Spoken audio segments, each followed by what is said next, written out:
Quero convidá-los a abrir Neemias no capítulo 11, a partir do verso 1.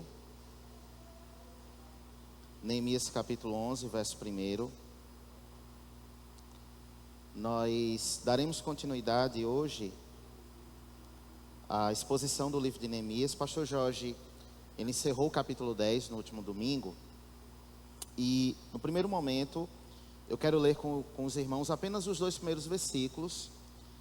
E os demais versículos, eles serão lidos no decorrer da exposição.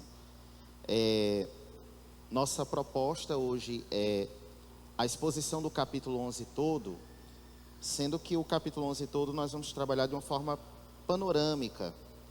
O capítulo 11, ele é bem peculiar, porque na verdade aqui nós temos uma espécie de censo que o escritor nos faz aqui. E esse censo nos traz, sobretudo, 3 informações gerais. E eu quero desenvolver com os irmãos essas informações, né? E os irmãos têm percebido também que, principalmente depois do capítulo 9, né? Nós temos sempre as informações de muitos nomes aqui, né? Mas esses nomes são colocados aqui de uma forma relevante, né? O escritor sagrado, ele parte do pressuposto que existe toda uma ordenação, uma organização, e eu quero poder trabalhar isso com os irmãos, com os queridos irmãos hoje, nesta graciosa manhã de domingo. Versículo 1 e versículo 2 do capítulo 11, apenas esses 2 versículos por enquanto. Versículo 1: os chefes do povo ficaram morando em Jerusalém, mas o resto do povo fez um sorteio para escolher um de cada 10 para morar na santa cidade de Jerusalém. Os outros 9 permaneceriam em outras cidades. Versículo 2: o povo abençoou todos os homens que voluntariamente se ofereceriam para morar em Jerusalém. Até aqui, meus queridos irmãos, fica a sua Bíblia aberta. Nós vamos, mais uma palavra de oração. Vamos rogar pela graça do Senhor nesta manhã.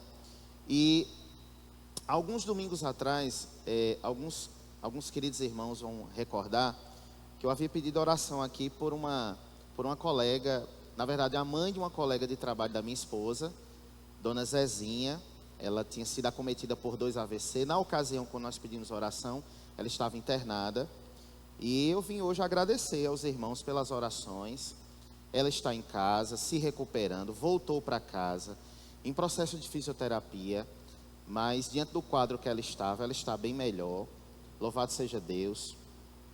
E motivo de agradecimento, e se os irmãos puderem, continue lembrando Dona Zezinha em suas orações. E eu quero orar junto com os irmãos, agradecendo ao Senhor pela vida dela, amém? Querido Deus, nós queremos te agradecer, Senhor, por esta manhã de domingo tão bela, tão abençoada, Senhor. Muito obrigado. O sol se levantou e o Senhor nos concedeu graça, saúde, condição física, psicológica, emocional, ó Deus, para estarmos na tua casa. Muito obrigado. Muito obrigado, Senhor, pela oportunidade de mais um ajuntamento solene, ó Deus, com queridos irmãos, de se sentar, Senhor, para ouvir tua palavra, ouvir aquilo que teu Santo Espírito tem para nos ensinar. Ó Deus, muito obrigado, Senhor, depois de mais uma semana abençoada, em que o Senhor falou no domingo, na terça, ontem no sábado, e hoje nós iniciamos mais uma semana na tua casa. E mais uma vez nós oramos a ti, rogamos a ti, Senhor, por tudo que o Senhor vai falar. Agora pela manhã, no culto, Senhor, no primeiro culto vespertino, no segundo culto, aquilo que falarás na terça, no sábado e novamente no domingo. Obrigado, Senhor. Muito obrigado. Amado Cristo, teu Santo Espírito nos ilumine, que o Senhor tenha misericórdia de nós, Senhor, e a partir das nossas condições e limitações, Senhor, possamos expor tua palavra de forma fiel, para que o teu povo, Senhor, possa sair desta casa esta manhã compreendido daquilo que o Senhor quis falar. Assim nós somos gratos a ti, pelo santo e excelso nome de Jesus, amém. Meus queridos irmãos, chegamos ao capítulo 11, estamos já findando o livro de Neemias. Hoje nós vamos expor de forma panorâmica o capítulo 11, depois disso ficamos com apenas 2 capítulos, para encerrar um livro tão precioso, que nós iniciamos os estudos no ano passado. Veja bem, meus queridos irmãos, nós chegamos aqui num ponto de toda a narrativa, daquilo que nos é apresentado, que nós trazemos aqui algumas situações aqui que elas são bem importantes, que fazem parte da nossa guisa de introdução. O que eu pretendo, como expositor nessa manhã, trabalhar com os irmãos no capítulo 11? Qual é a minha pretensão? Eu tenho pelo menos duas pretensões. A primeira pretensão é a gente entender quais foram os meios para o repovoamento do povo de Deus em Jerusalém.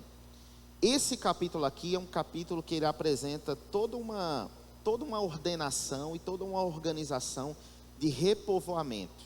Nós vamos entender por quê. O segundo objetivo que eu pretendo trabalhar com os irmãos, com essa exposição, é quem faz parte desse repovoamento. Quais são os meios desse repovoamento? E quem que faz parte desse repovoamento? Quem são as famílias? Quem são aqui o povo, as pessoas, né? Eu quero trabalhar esses dois pontos com os irmãos. Por quê? Esse capítulo 11, na verdade, é um grande censo. Que o escritor sagrado aqui fez um grande censo, né? Um pouquinho antes da exposição, eu brincava com o pastor James que esse capítulo aqui ele é bem interessante. Por quê? Os primeiros momentos que eu li, ele me trouxe 3 informações, né? Aqui na Nova Almeida atualizada, que geralmente é a que eu uso para pregar, tem 3 subtítulos.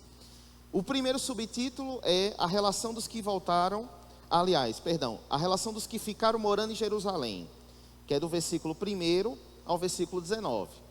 A segunda informação que nós temos aqui é dos que ficaram morando na cidade de Judá, que é do versículo 20 ao versículo 24. E a terceira informação que nós temos aqui é daqueles que ficaram, dos residentes nas aldeias, que é do versículo 25 ao versículo 36. Então nós temos, no primeiro momento, essas 3 informações.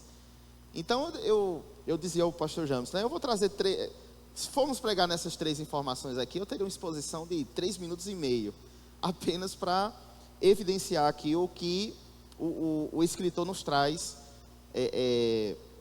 dessa organização, desse censo. Todavia, há todo um entendimento aqui que nós precisamos partir para entender essa estruturação e esse repovoamento do povo de Deus.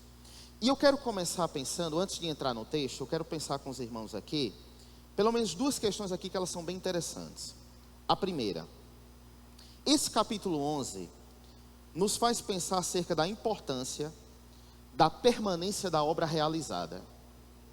Irmãos, a gente tem aqui um ponto bem interessante. Veja, nesse momento aqui do capítulo 11, muro já foi levantado. Segundo, as portas já foram estabelecidas. Terceiro, pelo menos por hora, os inimigos foram vencidos. Quarto, já foi feito aqui um clamor para um despertamento espiritual. Isso, sobretudo, eu e o pastor Jorge, nós expomos isso, sobretudo, no capítulo 9. Quando o pastor Jorge, no capítulo 9, expôs sobre a questão do arrependimento de pecados.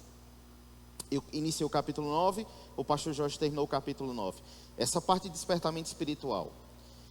E do capítulo 10, já foi feita uma aliança com Deus foi firmada, foi estabelecida. Meus queridos irmãos, pensem comigo. Nesse estágio que o povo de Deus chega aqui, a gente vai pensar assim: o que tem para fazer mais? A cidade foi estruturada, toda a organização física, arquitetônica da cidade de Jerusalém, ela foi feita, firmada, realizada, construída. 52 dias de uma grande obra foi realizado. Se havia em Jerusalém a necessidade de uma reestruturação física, arquitetônica, geográfica, mas também uma organização espiritual, ela também já aconteceu, pelo menos até aqui. Aí, irmãos, a gente para pensar um pouquinho assim: e agora? O que tem mais para fazer? Segundo lugar, nós precisamos entender que as pessoas são mais importantes do que as estruturas físicas. as pessoas são mais importantes do que estruturas físicas. Neste púlpito já foi dita uma frase, a qual concordo muito. Ministérios são pessoas, pessoas são ministérios. Nós analisamos aqui de uma forma muito clara, no capítulo 11 sobretudo, que há uma preocupação, na verdade, de agora ordenar Jerusalém e organizar Jerusalém do ponto de vista demográfico. O que é o estudo da demografia? É o estudo o qual se analisa e se estuda toda a organização de uma população. Como ela se organiza, como ela se estrutura, como ela é povoada. Então, nós entendemos aqui, meus queridos irmãos, que não bastava Jerusalém ser uma cidade, do ponto de vista arquitetônico, a mais bonita, a mais bela, a mais estruturada. Mas era importante quais eram as pessoas que iam morar em Jerusalém, em que lugar, de que forma e de que maneira seriam ordenadas. Eu quero, num primeiro momento, ainda nessa guisa de introdução, colocar uma aplicação diante dessa reflexão nossa, que eu acho que ela é muito importante aqui. Não basta, isso nós sabemos muito bem, não basta apenas que as igrejas elas tenham estruturas físicas confortáveis. Não que isso não seja importante, é claro que é importante. É claro que é importante que a igreja ela pense em toda a organização física, arquitetônica, estrutural. Isso faz parte, isso é para ontem, irmãos, em muitos aspectos inclusive. Mas nós nunca podemos deixar de esquecer que o povo de Deus, que faz parte de uma igreja, que é de fato a igreja, é o seu povo. Neemias se preocupa muito com isso. Os irmãos vão lembrar, desde do começo da exposição do livro, em que tem-se toda uma organização de que é todo mundo que é ordenado para fazer a obra. E aí a gente começa a perceber como é que Neemias ordena isso muito bem, desde quando a obra começa a ser feita. Não é todo mundo que trabalha com todo mundo, não é todo mundo que faz tudo, não é tudo que é feito de toda maneira, de toda forma, de todo modo, não. Neemias pensa na ordenação, Neemias pensa na organização, Neemias pensa sobretudo esse livro de Neemias, pensa sobretudo na organização como igreja. Isso é um ponto muito importante que eu quero explorar hoje. Se nós temos aqui agora uma cidade estruturada do ponto de vista físico, a gente vai pensar o seguinte: como vai povoar a cidade agora? Como que essa cidade vai ser organizada? Como essa cidade vai ser organizada se outrora Jerusalém foi opróbrio, foi vergonha? Antes nós tínhamos uma Jerusalém desolada, desestruturada, portões queimados, que é quando a gente conhece isso lá em Neemias no capítulo 1. Agora nós temos uma Jerusalém pronta, estruturada, organizada. Mas só tem um detalhe: tem que ter povo, tem que ter pessoas, porque pessoas é que constituem a igreja, pessoas aqui é que constituiriam Jerusalém. Não adianta de forma nenhuma Jerusalém ser uma obra de espessuras e arquitetura faraônica grandiosa, se o povo de Deus não tivesse nela. Se o povo de Deus, que é o povo da aliança, não estivesse nela. Isso é muito importante que a gente pense. Muito bem, diante desses dois pontos de introdução, eu quero tentar trabalhar com os irmãos o primeiro objetivo, que é: quais foram os meios para repovoar a cidade de Deus? Vamos para o versículo 1. Vamos para o texto. Os chefes do povo ficaram morando em Jerusalém, mas o resto do povo fez um sorteio para escolher 1 de cada 10 para morar na santa cidade de Jerusalém. Os outros 9 permaneceriam em outras cidades. Vamos trabalhar um primeiro ponto aqui, irmãos, nesse nosso primeiro objetivo. O primeiro ponto que eu quero trabalhar com os irmãos aqui é acerca do exemplo dos líderes. Exemplo dos líderes. Olha como o capítulo 11 inicia: os chefes do povo ficaram morando em Jerusalém. O que essa informação nos traz? Primeiro, pensando aqui no contexto em que nós estamos expondo para os irmãos aqui do livro de Neemias. Irmãos, comentaristas analisam que esse momento de Jerusalém aqui, um momento de reestruturação, um momento de reorganização, não era um momento propício para se morar numa cidade como Jerusalém. Porque a cidade de Jerusalém nesse momento aqui, não era uma cidade que ela gozava de credibilidade econômica. Então assim, é como se fosse pensado da seguinte maneira: não era uma cidade para se investir nesse momento. Era uma cidade que vinha de uma reestruturação, era uma cidade que havia acabado de ser reestruturada. Então assim, não tinha comércio forte aqui ainda. Não tinha uma organização de fluxo econômico evidente aqui ainda, de forma nenhuma. Então assim, se a gente olhar do ponto de vista socioeconômico, é o contrário. Jerusalém seria uma cidade para não morar, para não estar nesse momento.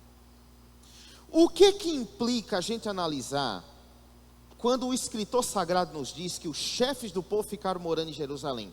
Porque o princípio aqui para ficar em Jerusalém não era um princípio econômico, social, era um princípio teológico espiritual. Os irmãos vão lembrar, permita de novo fazer uma menção aqui aos primeiros capítulos de Neemias. E nos primeiros capítulos de Neemias, a informação que nós temos é que Neemias, ele tem um coração extremamente consternado diante da situação que ele está, constrangido. Por quê? Os irmãos vão lembrar a menção que ele faz. Porque era a cidade dos meus pais. A lembrança dos meus pais, a memória do meu povo está lá, lembram? A ideia e o princípio é muito parecido aqui. Esse povo, os chefes do povo, e a gente vai entender quem são esse povo aqui, eles compreendem que ficar em Jerusalém era ficar na cidade de Jerusalém, porque isso tinha todo um princípio da cidade onde Deus escolheu. Da cidade onde estava a aliança do povo de Deus, dentro desse contexto religioso aqui, obviamente. A tradição desse povo, a identidade desse povo, a cultura desse povo, as raízes desse povo, estava em Jerusalém. E aqui a gente parte de um princípio importante, irmãos, porque o povo de Deus, povo escolhido, povo remido pelo sangue de Cristo, é um povo que tem sua identidade, que tem sua cultura, que tem suas raízes, que tem sua cidadania. Nossa cidadania não é na terra, nossa cidadania é celestial. Nós estamos na terra, nós vivemos aqui, nós vivemos no mundo, nós precisamos ser sal da terra, mas nós não somos desta terra. Nós não pertencemos aqui, nossa cultura, nossa identidade, nossas raízes não estão aqui. Nós somos peregrinos. A gente tem que compreender isso, irmãos. Então há todo um princípio aqui quando o chefe do povo diz: nós vamos ficar em Jerusalém. E aqui eu acho que tem alguns pontos aqui que merecem ser analisados. O primeiro deles, o exemplo sempre terá um peso maior na balança, isso é fato. Os chefes do povo poderiam ensinar a melhor doutrina, da melhor forma, aliás, a doutrina de Deus da melhor forma possível. Poderiam ensinar da melhor maneira possível a lei de Deus, mas eles, sobretudo, precisavam dar o exemplo de que nós vamos ficar aqui porque nossas raízes estão aqui, porque nós pertencemos aqui. A história do povo de Deus está aqui. A aliança que Deus fez com o seu povo está aqui. Então nós vamos ficar aqui. Então o exemplo sempre é um ponto muito pesado na balança. Uma outra coisa também que a gente precisa analisar é o seguinte: os líderes morando em Jerusalém eram um convite e um encorajamento para os outros. Se a cidade de Deus precisa estar cheia, se Jerusalém precisa estar habitada, se o povo de Deus tem que estar morando onde Deus é glorificado, na cidade que aquele povo moraria, em primeiro lugar era a liderança que precisava estar ali, para que o povo fosse encorajado, para que estivesse também. Eu quero colocar duas aplicações diante disso.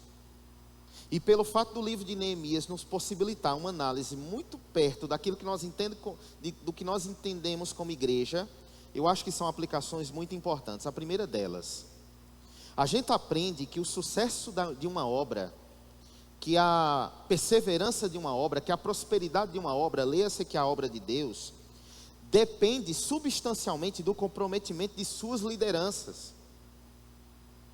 A igreja, irmãos, ela consegue caminhar de forma substancial, sólida, a partir do momento que as lideranças, de uma forma muito engrenada, muito corroborada, muito unífica, elas trabalham juntas, constituindo numa mesma visão, numa mesma perspectiva, tudo para a glória de Deus. Como é que os departamentos de uma igreja funcionam? Por que os departamentos de uma igreja podem ajudar para que uma igreja seja forte? Para que uma igreja seja substancial? Por quê? Porque há um comprometimento substancial dessas lideranças. É o que acontece aqui. E isso não acontece só aqui no capítulo 11. Temos outros exemplos aqui também para a gente analisar. Ou seja, na vida da igreja, o comprometimento das lideranças é decisiva para a edificação da obra de Deus. Irmãos, é muito interessante. O princípio de organização econômica da igreja, eu vou usar esse termo, que Neemias aplica aqui, é impressionante. É impressionante. Para Neemias, cada um tem que estar no seu devido lugar, cumprindo o seu devido vocacionado, para a glória de Deus e para que a obra possa avançar. Para Neemias, e isso a gente entende em mais de um momento no livro aqui de Neemias, em mais de um momento desse documento. Substancialmente, a igreja só se torna quem ela é a partir do momento que essas pessoas trabalham naquilo que elas foram chamadas, naquilo que elas foram vocacionadas. E tem um princípio aqui que eu quero pedir para os irmãos da mídia colocar, por favor, Neemias no capítulo 7, do 70 ao 72. Neemias 7, do 70 ao 72.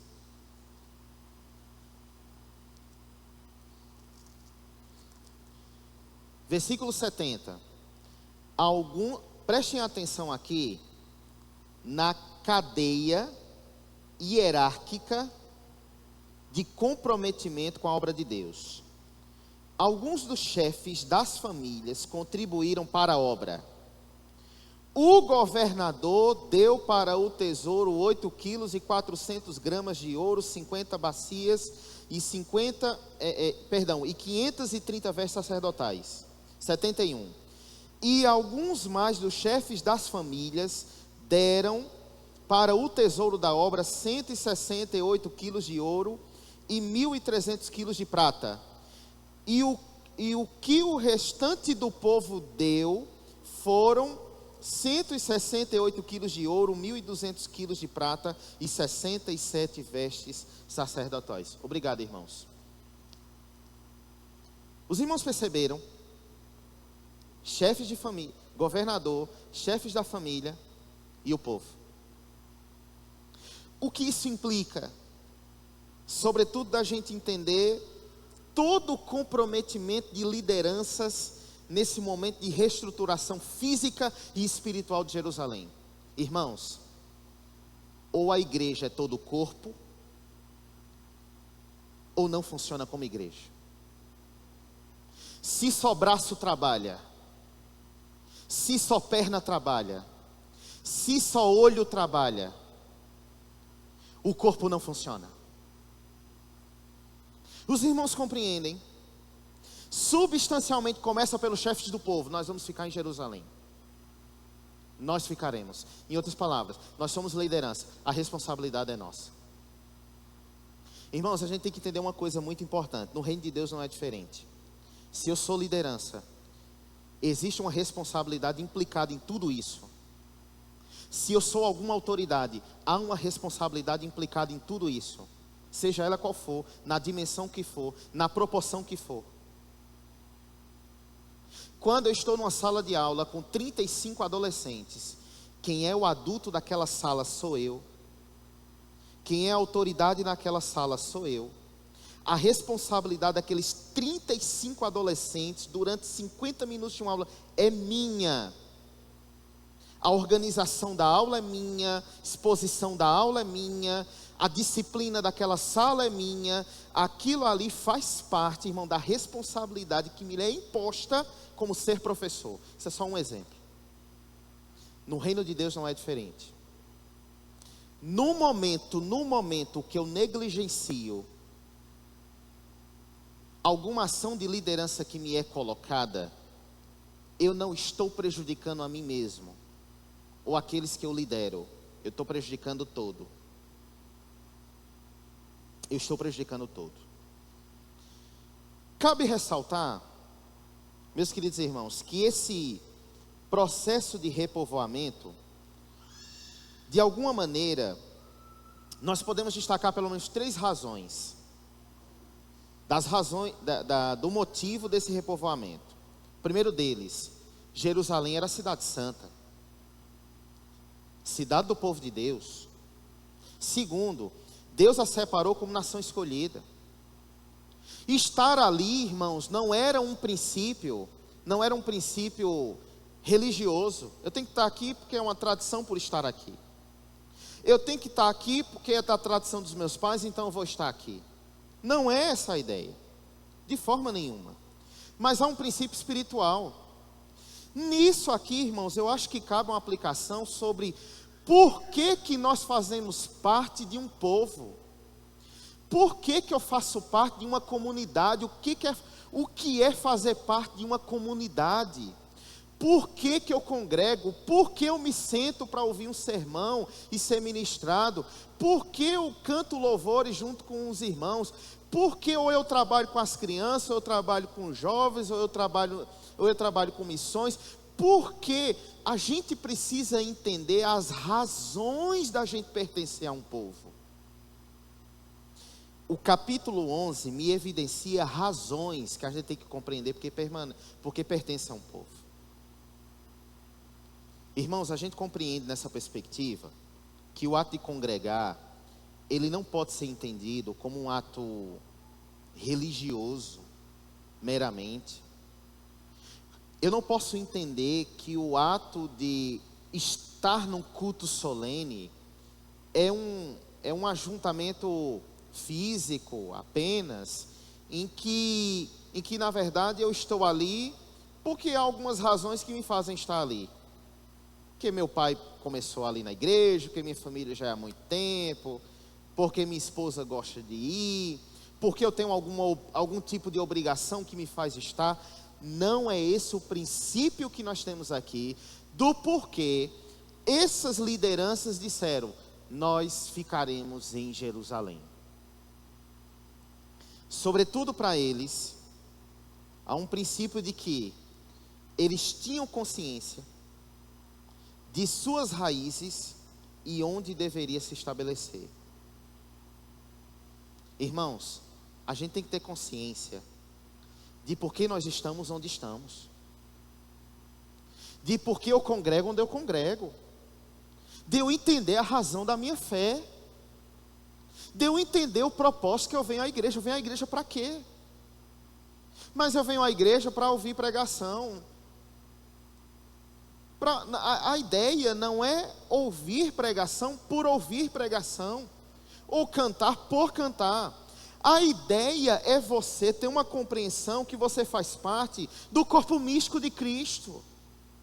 E que se eu venho à casa de Deus e eu venho para aprender, é porque eu preciso aprender para alguma coisa, para alguns propósitos, isso tem significado. Congregar para esse povo aqui, eu estou usando o termo congregar, esse termo congregar não é usado aqui, eu estou usando como aplicação. A ideia de congregar aqui, existe um princípio espiritual, solene, divino. E aqui, irmãos, cabe uma reflexão, para que a gente volte para casa pensando nisso. Nós não podemos de forma nenhuma entrar e sair por essas portas, perdão. Passa terça, passa sábado, passa domingo, passa terça, passa sábado, passa... Eu não posso entrar e sair por essas portas sem ter uma compreensão do significado do que é tudo isso, do que compreende isso. Eu não posso. Eu preciso entender a razão da minha fé, a razão de eu congregar, a razão de eu aprender, a razão de eu cantar, a razão de ofertar, a razão de contribuir, a razão de pertencer a algum povo. Eu preciso compreender isso. Quando os chefes do povo decidem ficar em Jerusalém, nesse processo de reestruturação do povo de Deus, da cidade de Deus, de ordenação, de organização, havia aqui, não é apenas uma questão geográfica. Vocês morarão aqui, vocês morarão aqui e vocês morarão aqui. Nosso entendimento como igreja não é geográfico. Eu venho, me sento e volto para casa. Eu venho, sento e volto para casa. Não é essa a ideia. Eu faço parte de um corpo místico. Eu faço parte de um povo que foi remido pelo sangue de Jesus. Essa é a reunião solene dos santos. Quando um homem e uma mulher de Deus sobe nessa tribuna, toda a congregação se cala, porque sabe, Cristo vai falar. É uma mensagem de Deus que virá para mim. Essa é a ideia. Quando queridos irmãos vêm até aqui, pegam nos instrumentos e microfone e vão entoar louvores a Deus, Deus está sendo adorado. O nome de Deus está sendo enaltecido. Não é uma canção por canção, não é música por música. A pregação não é exposição por exposição. Eu não sento por sentar. Eu não faço parte de um povo por fazer. Eu não aprendo por aprender. E existe toda uma dimensão mística, espiritual, que faz parte, irmãos, do princípio de congregar, do princípio de fazer parte do povo de Deus. Isso é uma questão muito interessante aqui da gente perceber. E quando o povo de Deus é esclarecido sobre isso, o povo de Deus, ele tem a plena consciência de onde ele pertence, de quem ele é, porque ele sabe o Deus que serve, ele sabe o Deus a quem ele ora, ele sabe o Deus a quem ele canta, ele sabe que no culto que ele está, Deus recebe aquele culto. Ele sabe, porque ele é um povo esclarecido. Meus irmãos, como é que começa o princípio de avivamento espiritual desse povo? O povo começou a ser esclarecido. O povo começou a entender a palavra começou a ser entendível para eles. Os irmãos lembram a exposição do capítulo 8, que diz que o povo sentava, e que durante todos aqueles dias os sacerdotes leram a palavra, explicaram a palavra, e a palavra foi exposta. Numa tribuna de Deus, numa igreja de Deus, numa tribuna como essa, quando a palavra de Deus é exposta com fidelidade, Deus está falando. Deus está falando. Abram os ouvidos, porque o Espírito está falando. Quando o povo de Deus, que faz parte de uma comunidade de fé esclarecida sobre isso, ela sabe que Deus está falando. Muito interessante perceber como o povo compreendeu isso aqui. É muito interessante. Versículo 2.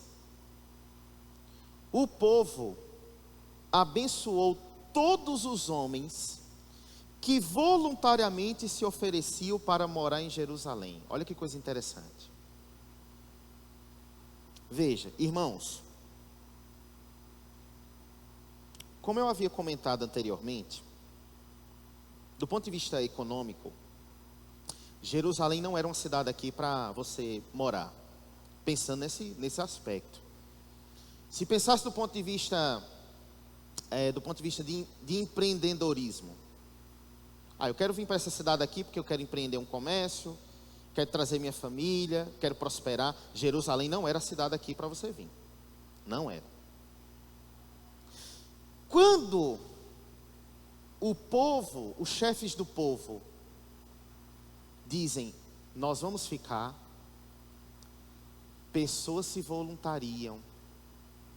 Exemplo, eu quero ficar também.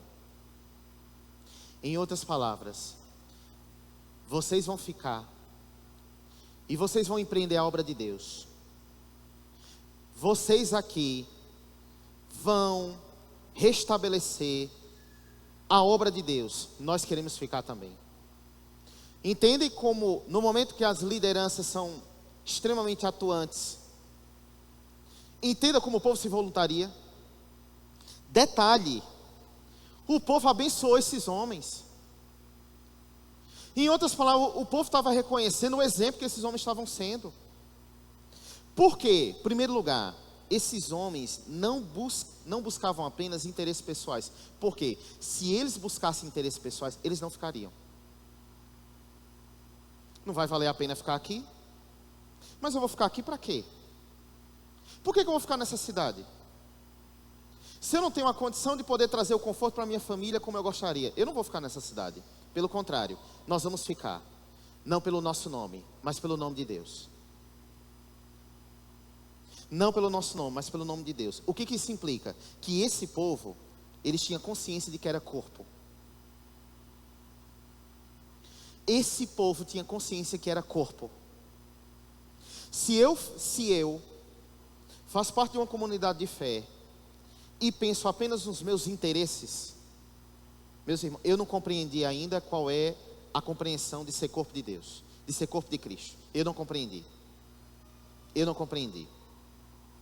Um capítulo que já foi exposto aqui em nossa igreja e que eu recomendo que os irmãos leiam, 1 Coríntios capítulo 8, quando Paulo vai tratar da questão da idolatria das carnes sacrificadas aos ídolos, que começa uma discussão: come carne, não come carne, come carne, não come carne. Os irmãos lembram do episódio. E aí os coríntios chegam até Paulo e Paulo escreve a epístola para orientar os irmãos. A questão ali que Paulo diz: por causa da minha consciência e do irmão mais fraco, é lícito que você não coma, para que não seja de escândalo para o outro. O que eu quero aplicar fazendo essa referência a 1 Coríntios, para a gente entender a ideia do que é ser corpo? Meu irmão,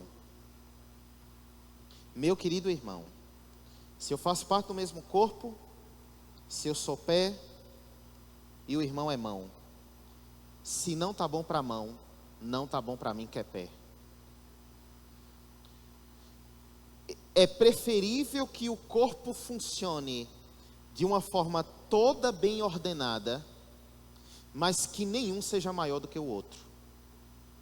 O povo, me parece que entendeu isso aqui. Segundo, eles entenderam que a comunhão com Deus é mais importante do que prosperidade. Eu posso ir para outro lugar, mas pelo nome de Deus, pelas raízes de nossas tradições, pelo que é a cidade de Jerusalém, e por todo o significado que Deus tem para conosco e aqui, eu ficarei aqui, eu vou servir aqui, eu vou ajudar aqui, eu serei mais um braço forte aqui. Detalhe, Jerusalém nesse contexto não era alvo apenas de ataques, não era apenas uma questão econômica, mas ela também era alvo de inimigos. Jerusalém ainda era alvo de inimigos. Ficar em Jerusalém talvez fosse um risco para muitos no aspecto civil, mas a comunhão com Deus, da forma como esse povo entendeu, foi tão grande que mesmo diante disso, eles compreenderam: nós vamos ficar. Nós vamos ficar. Esses irmãos que se voluntariaram para ficar em Jerusalém nos ensinam que devemos fazer parte do corpo de Deus muito mais pelo amor do que pelo dever. Esses irmãos que se voluntariaram nos ensinam que precisamos fazer parte do corpo de Deus muito mais pelo amor do que pelo dever. Eu não venho porque eu tenho que vir. Eu venho porque é um prazer estar. Porque meu coração ama ser ministrado pela palavra de Cristo. É esse o princípio. É essa a ideia aqui. É esse o pressuposto. Vamos para o segundo objetivo da nossa exposição. Quem é que faz parte do repovoamento da cidade de Deus? Vamos entender aqui, irmãos. Em primeiro lugar, do versículo 4, parte B, ao versículo 6, as famílias de Judá. Vamos para o versículo 4. Assim em Jerusalém ficaram morando alguns dos filhos de Judá e dos filhos de Benjamim. Dos filhos de Judá, Ataías, filho de Uzias, filho de Zacarias, filho de Amarias, filho de Cefataías, filho de Maalalel, e dos filhos de Pérez, e Maassaias, filho de Baruque, filho de Colrosé, filho de Razaías, filho de Adaías, filhos de Joiaribe, filho de Zacarias, filho de Solanita. Todos os filhos de Pérez que moravam em Jerusalém foram 468 homens valentes. Veja, o autor sagrado vai listando. Primeiro aqui foi as famílias de Judá. Segundo, do verso 7 ao verso 9, famílias de Benjamim. Vamos para o verso 7. São estes os filhos de Benjamim: Salu, filho de Mesulão, filho de Joede, filho de Pedaías, filho de Colaías, filho de Maacéias, filho de Itiel, filho de Jesaías. Depois dele, Gabai e Salai, ao todo 928. Joel, verso 9, filho de Zicre, superintendente deles, e Judá, filho de Jesua, o segundo sobre a cidade. Muito bem. Ele apresenta as famílias de Judá e as famílias de Benjamim. Logo depois, o autor sagrado vai nos apresentar os sacerdotes, levitas, porteiros, servidores do templo e os cantores. Os sacerdotes, nós vamos encontrar a lista do verso 10 ao verso 14. Os levitas, do verso 15 ao verso 18. Os porteiros, verso 19. Os servidores do templo, verso 21. E os cantores, verso 22.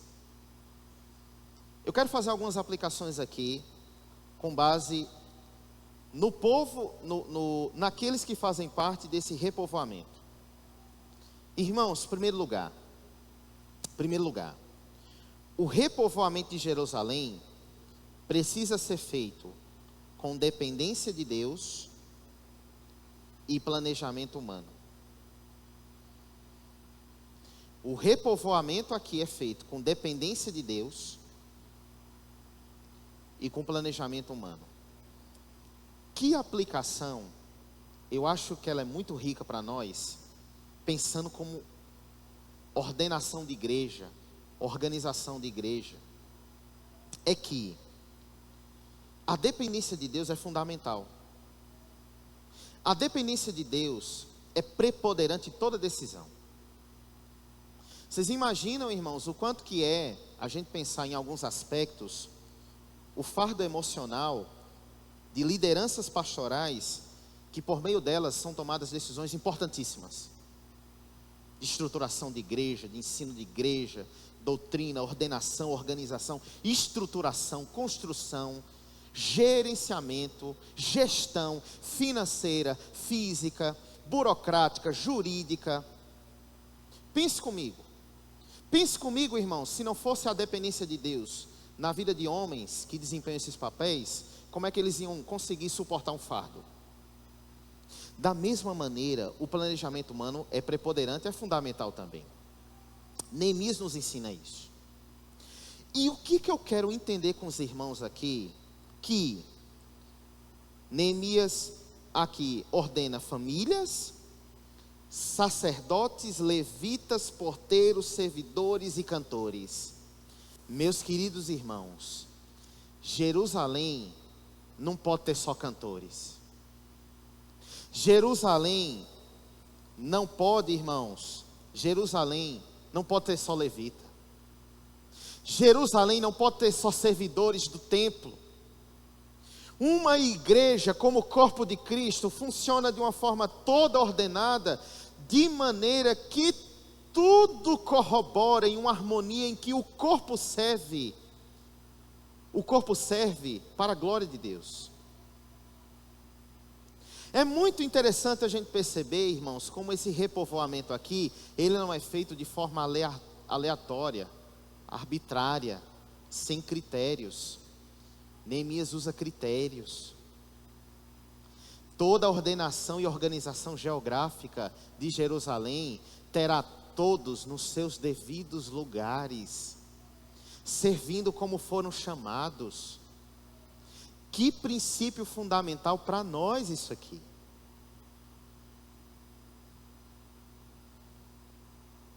Para isso nós vamos para o verso 20 ao verso 24. Verso 20 e 24, e nós já vamos encaminhar para o final.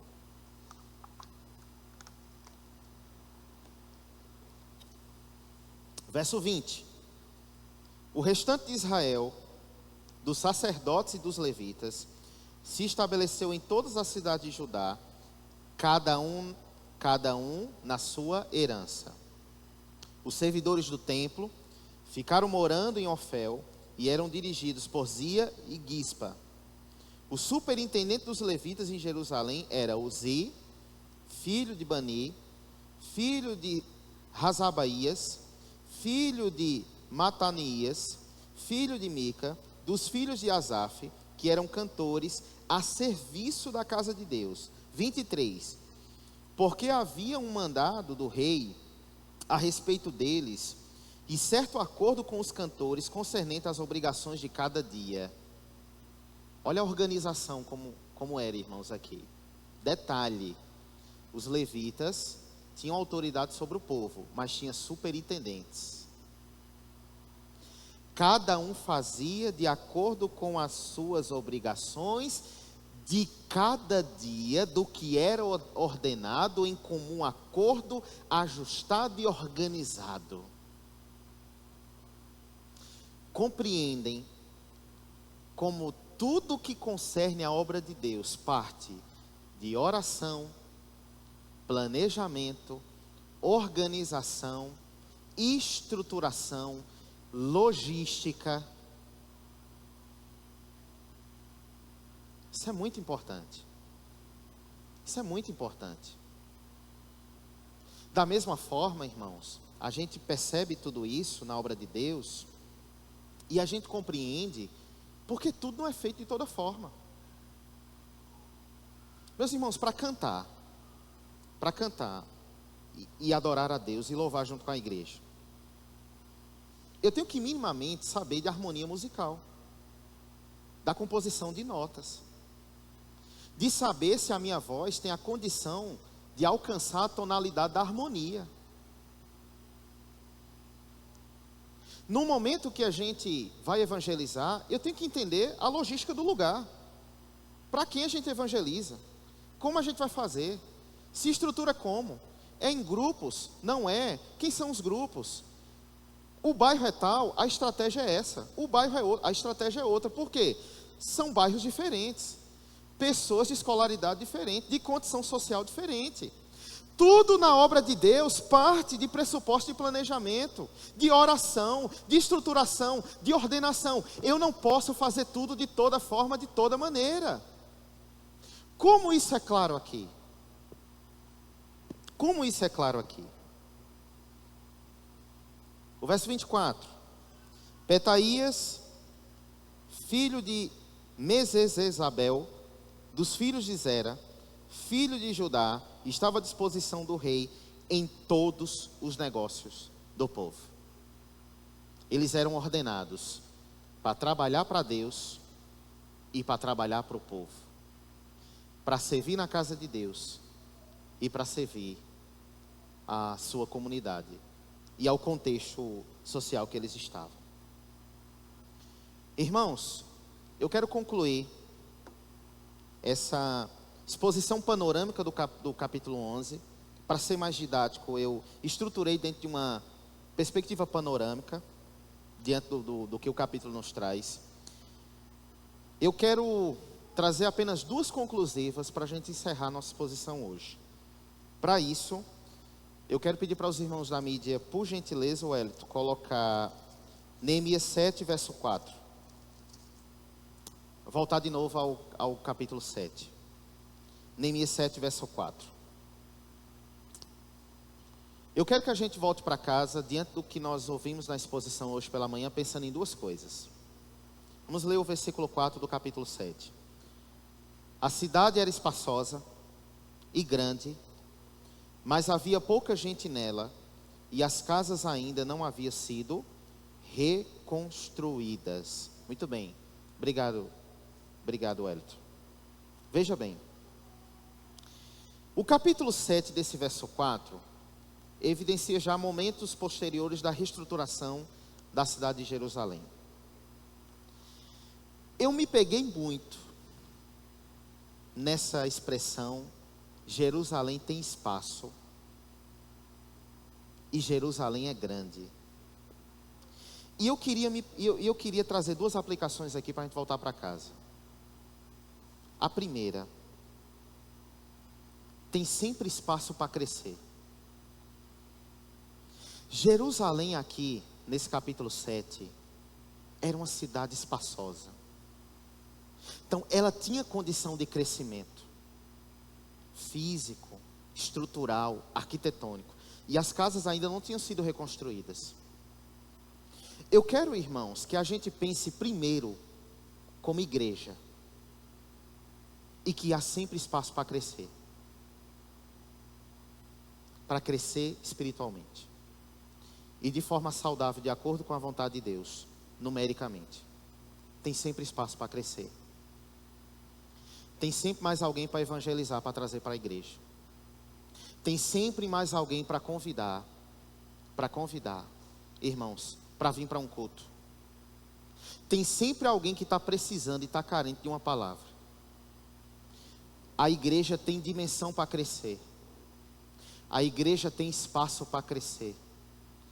Nos conformes bíblicos, de maneira ordenada, espiritualmente e numericamente. O exemplo de Atos é um exemplo de um crescimento saudável e numérico. Da mesma maneira a igreja de Cristo.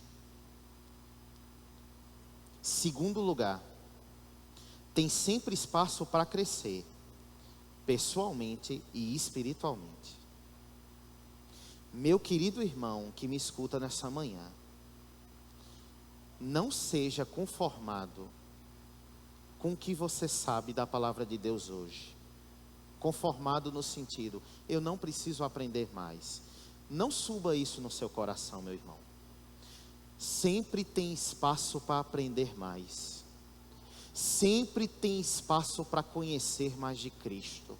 Sempre tem espaço para que você seja um crente melhor, para que você sirva melhor, para que você seja um líder melhor, um liderado melhor, uma ovelha melhor, perdão.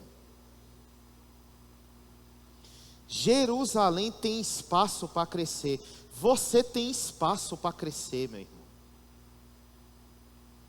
Não é porque, e isso é para a glória de Deus. Se na nossa comunidade local Deus usa homens e mulheres para subir nessa tribuna e pregar a Santa Escritura de forma fiel, e isso ministra no nosso coração, não é porque Deus levantou homens nesta casa e mulheres nesta casa para pregar a palavra de Deus e interpretar a palavra para nós, que eu não vou estudar a palavra de Deus, que eu vou usar isso como argumento ou como artifício e dizer, como para a glória de Deus. Meu pastor já expõe muito bem a Bíblia, eu não preciso ler mais porque ele vai expor para mim. Não, meu irmão. Você tem que ter sua experiência com a palavra de Deus. Você tem que ler a palavra de Deus. Você tem que entender o propósito da palavra de Deus na sua vida. Tem espaço para crescer. Eu e você temos espaço para crescer espiritualmente. Eu queria que a gente guardasse isso no nosso coração, nessa manhã. E se eu cresço espiritualmente na minha comunidade de fé, ela vai crescer para a glória de Cristo. Se eu vou conhecer mais da palavra de Deus, irmãos, é para abençoar minha igreja, é para abençoar meu irmão, é para abençoar uma pessoa, é para eu ter condição melhor de evangelizar alguém que tem um coração duro. Se eu conheço mais da palavra, eu tenho mais estratégia. Se eu conheço mais da palavra, eu posso chegar num ateu para pregar. Se eu conheço mais da palavra, eu posso chegar em alguém que está no neopentecostalismo hoje para pregar. Se eu conheço mais da palavra, eu consigo chegar para minha mãe, para o meu pai, para pregar para eles. Se eu conheço mais da palavra, eu tenho mais condição, eu tenho mais munição espiritual para que eu consiga anunciar a palavra de Deus. Porque para pregar a palavra de Deus, para evangelizar, irmão, exige estratégias com pessoas diferentes. Se eu cresço, minha igreja cresce, minha comunidade é edificada. É esse o princípio. Há sempre espaço para crescer, meu irmão.